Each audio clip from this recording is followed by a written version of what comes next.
All right, so the razor is about as loaded as we can get it with bags of kettle corn siftings, food, oil, grease, gear, double tree stand, and the works. And we're headed up to bait. It's actually 2 days after season open, but first day I could make it down here, and we'll get it up there, cameras hung, and see what we can start bringing in.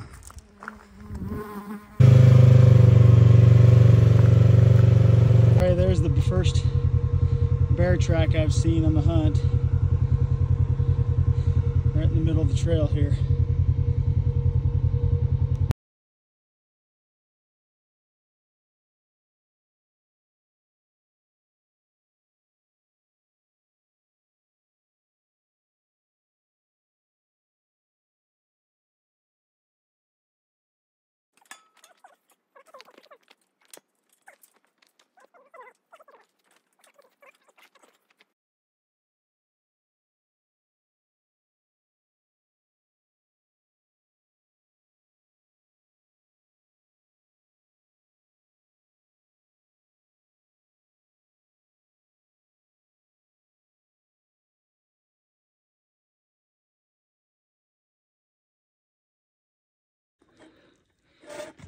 How's it getting there? Should I turn the heat up? Yeah, it's done.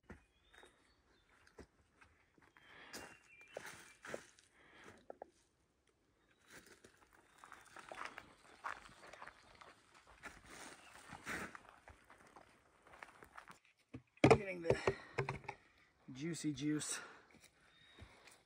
fryer grease all over.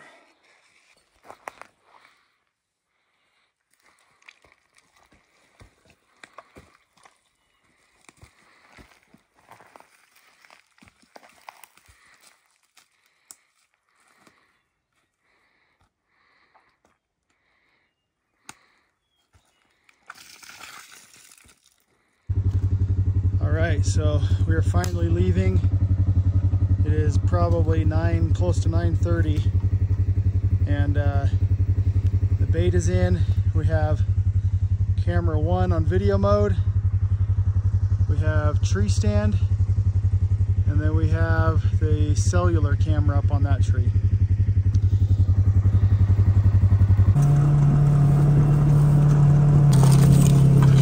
Okay, Pops, how soon until you think we get bears on there? 2 days. 2 days? Yeah. Okay. I think I'll take the longer bet and say 3. Really? Okay. I'm hoping it's less.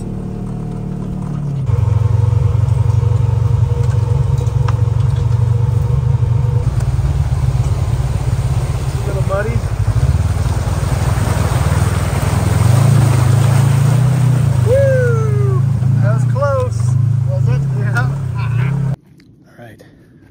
Is parked. I'm just hiking back to the stand for the first sit of the bear hunt.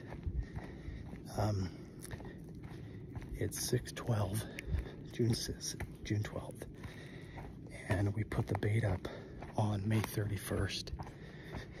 So it's been up for a little while, and it took them about 5 days to find the bait. And when they did find it, it looked like a boar and a sow. I'll put some pictures up. And the boar I would shoot. I don't think he's a giant by any means, but I'd certainly shoot him.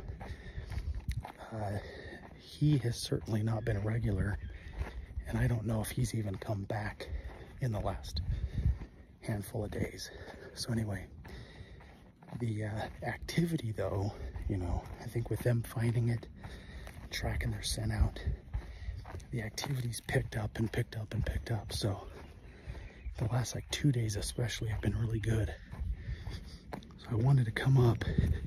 I was already planning to come up and get some more scent in there. So we put down some anise oil mixed in with some grease, and I got it hanging in some rags. And but it just so happened that the last couple of days we're really picking up on the activity anyway. So figure buzz down here, put some more bait in with some more scent, and then just sit with my dad. So dropped everything off, got all the gear up in the tree. My dad's in the stand, and I'm just walking back to the stand, and we'll sit it. So I don't know if a shooter will come in, but I think at very least we will have bears come in and get to watch some tonight, which will be cool. So we'll see how it goes.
So as you can tell by the video, I've got good footage of these bears, and I wasn't planning on shooting the bear until I pulled out my binoculars and I was taking a closer look. I was like, wow, it's actually a decent noggin. When his head was down facing me, a big neck, ankles, big paws. So I decided to go ahead and shoot this bear, but I also had to decide if I wanted to actually put this footage in. And I took a shot. I made an inexcusable, horrible, probably worst archery shot of my entire archery career. at that distance, and you'll see. I didn't want to show this, but that's what happened, and you know, you'll see for yourself, and I'm sick about it.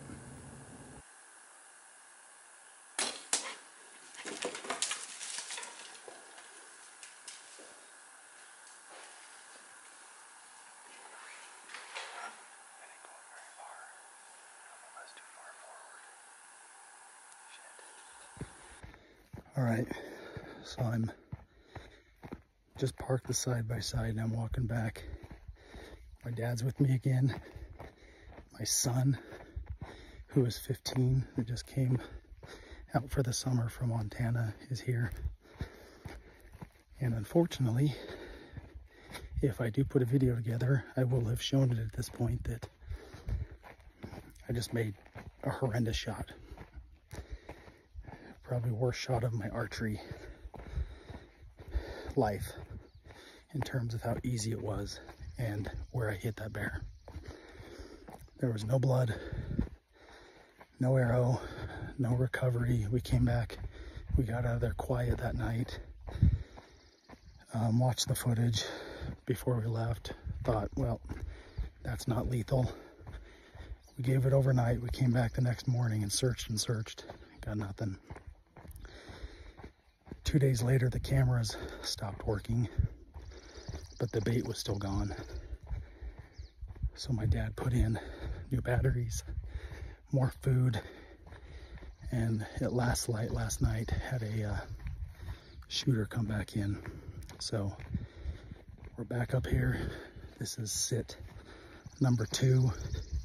I think it's June 20th today. I've got 10 days left in the season, but the 23rd through 28th, I'm out. So I don't have much time left. Hopefully that shooter comes in tonight. Hopefully I get a second chance. And hopefully I execute a shot like I've been practicing since last time. My boy spotted this bear coming across the meadow, and the bear came in, took kind of an interesting path, which wasn't typical, up through the trees there. And right before this video started, stood up on a tree and was sniffing, and comes in this path. And what you can't see is right below us at the base of this tree, we've got my dad in a ground blind. And this bear walked about 5 or 6 yards in front of him. It's hard to tell from the GoPro lens and angle, but a pretty cool experience.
I decided that I wasn't going to shoot this bear. It looked pretty good coming in from across the meadow, but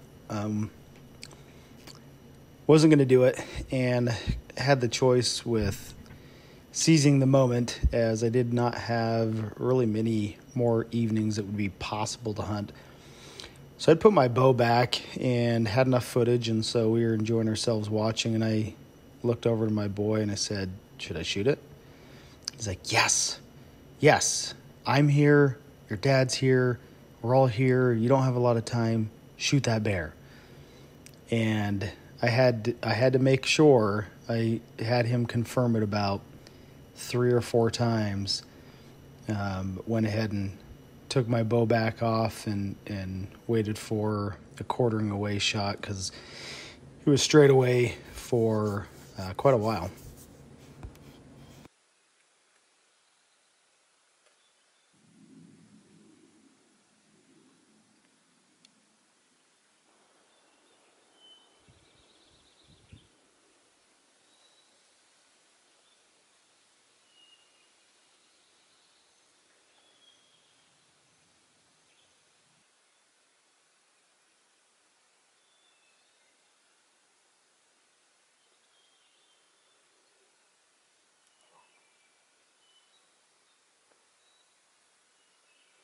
When I made this shot, I thought I might have just blown it again. I knew it was a kill shot, but I didn't know how it'd turn out. You'll see the entrance, and it ended up exiting out and poking through in the front right armpit, right behind the leg. So it was a pretty steep quartering shot from my angle.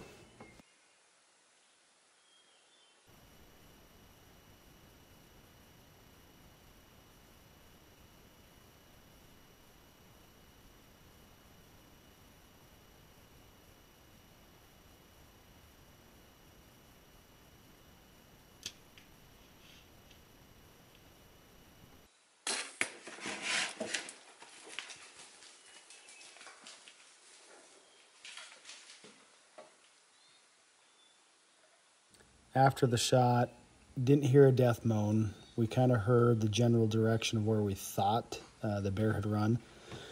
And we gave it a little while, watched the footage on my phone, and went over to the trees and tried to, walk really slow, check it out, glass, walk a few steps, glass. Didn't find anything, and so decided to go back. It was basically dark at that point. Decided to go back to the bait, try to find blood, and track from there. And in the onyx that you can see here, we tracked it painstakingly from the bait site to where you can see the crosshairs, and that's where we stopped that night at about 10:30 p.m. We are tracking the bear. It's probably been an hour and a half. Winston's doing a... So we found a bunch of poo over there, a bunch of milky, gross green poo. Now look at this, guys. Look at this. Bright red blood. Let me show you some of this. Look, you pick up the leaf. I say that's pretty fresh, okay? Keep going, keep going.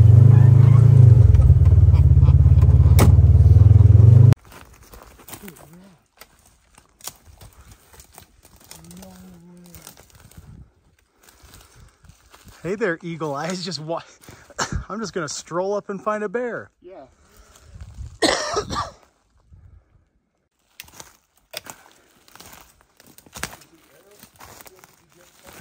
Yeah, the arrows are in it. So it was from the previous bear. I'm almost like, is it dead? Oh, yeah. Isn't that weird, Jaron, that we found the other arrow? Yeah. And you can obviously tell it basically drew no blood. What my dad is talking about in the background here is that while we're blood trailing this bear the night before, we found my arrow from the bear the prior week about 25, 30 yards from the bait site, and just nothing on it. Like, not a speck of blood, just absolutely nothing.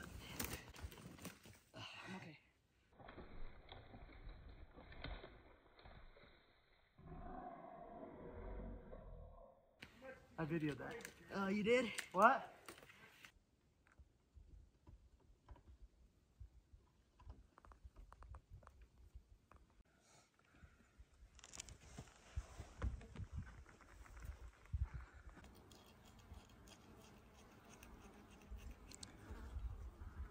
First time skinning an animal. Oh. Now when I look back on this hunt, I'm certainly thinking of how awesome it was. I'm thinking about having 3 generations there together for the shot, the recovery, and what a fun night that was to be together, to experience it together. And it's certainly swallowing up the pain of that absolutely terrible shot. I'm so glad I was able to do it.